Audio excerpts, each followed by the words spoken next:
আমি জানি আমার চেয়ে উত্তম বান্দা আপনার অনেক আছে, যারা নামাজে কাঁদে, রাতে জেগে ইবাদত করে, যাদের জবান থেকে শুধু আপনারই নাম উচ্চারিত হয়।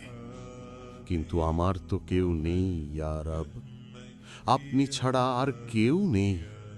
আমার আবদার করার মতো, ডাকার মতো, চাওয়ার মতো আপনি ছাড়া আর কেউ নেই ইয়া আল্লাহ। ইয়া রব, আমি দুর্বল, আমার ধৈর্যের পরীক্ষা নিবেন না, আমি তার উপযুক্ত নই। যদি পরীক্ষা নেনও, আমার জন্য সেটাকে সহজ করে দিন। আমি ছোট মানুষ, আমার মন নরম, আমার ঈমান দুর্বল, আমার পা কাঁপে, আমার চোখ ভিজে যায়, আমার হৃদয় ভেঙে পড়ে। তবু আমি জানি আপনি আছেন আমার পাশে। আপনি শুনছেন আমার প্রতিটি নিঃশব্দ কান্না, যা কেউ শোনে না, কেউ জানে না। ইয়া মালিক, আমি চাই না দুনিয়ার কোনো কিছুই যদি তা আমাকে আপনার থেকে দূরে সরিয়ে দেয়।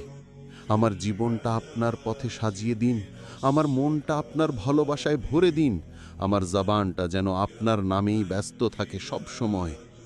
আপনি তো দয়াময়, আপনি তো ক্ষমাশীল, আপনি তো সেই রব যিনি অগণিত পাপের পরও বান্দাকে ফিরে ডাকেন, বলেন, এসো, আমি এখনো তোমার রব। ইয়া রব, আপনি আমার ত্রুটি ঢেকে রাখেন, আমার লজ্জা রক্ষা করেন, আমার গুনাহ মাফ করে দেন। তবু আমি কতবার আপনাকে ভুলে যাই। আমি জানি না আপনি আমাকে কেমন ভালোবাসেন, কিন্তু আমি জানি আপনার ভালোবাসার কোনো সীমা নেই।